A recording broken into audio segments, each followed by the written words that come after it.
In newly released stills from the drama's upcoming episode, the king will face the aftermath of his drunken kiss. Startled and bewildered by the king's unexpected advances, Ji-young decides to personally interrogate him in order to find out why he called her to his room late at night and then suddenly kissed her.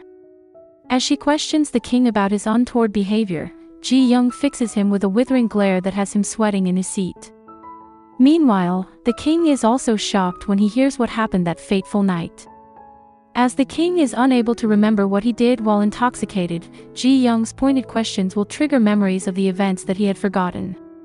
In the tense conversation about the envoy who is about to come, the king receives news from Song-jae that the figure appointed as the chief envoy is not an ordinary person, but Yoona, the leader of the 8 powerful eunuchs who is highly trusted by the emperor. That name immediately raises the king's caution, because Yoona is known as the eunuch who, 2 years ago, gives a heavy punishment to an envoy who refuses to accept palace concubines. Suspicion also arises about why a man with such great power directly comes as the envoy. The king orders Song-jae to investigate further Yoona's hidden intention. However, in the middle of the serious conversation, Song-jae hesitates before finally bringing up a surprising rumor, whether it is true that the king, while enjoying the dish brought by Ji-young, imitates a kissing gesture and asks whether the king really does something. That question suddenly turns the silence into an awkward moment, and the king is surprised to hear the suspicion, asking, "What do you say?" Song-jae then becomes even more awkward, trying to avoid further questions by diverting the talk, saying, "Let us go to the 3rd court session." But the king does not let it go, as his curiosity grows stronger, and he holds him back, asking him to come closer. Ji-young's cooking, previously acknowledged by the Grand Royal Queen Dowager in a past competition, draws Prince Jaesun's curiosity, eager to taste and evaluate her skills. During the king's health check, Jaesun gets the opportunity to try Ji-young's creation.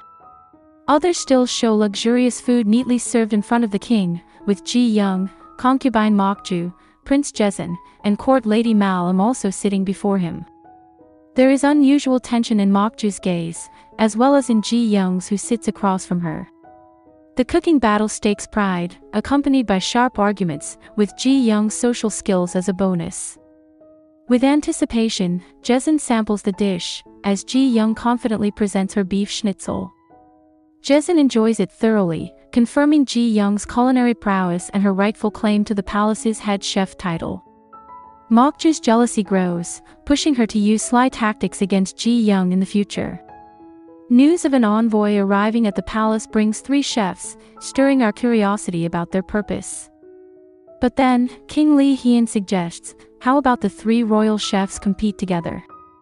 The 3 palace chefs are faced with the 3 chefs from the envoy.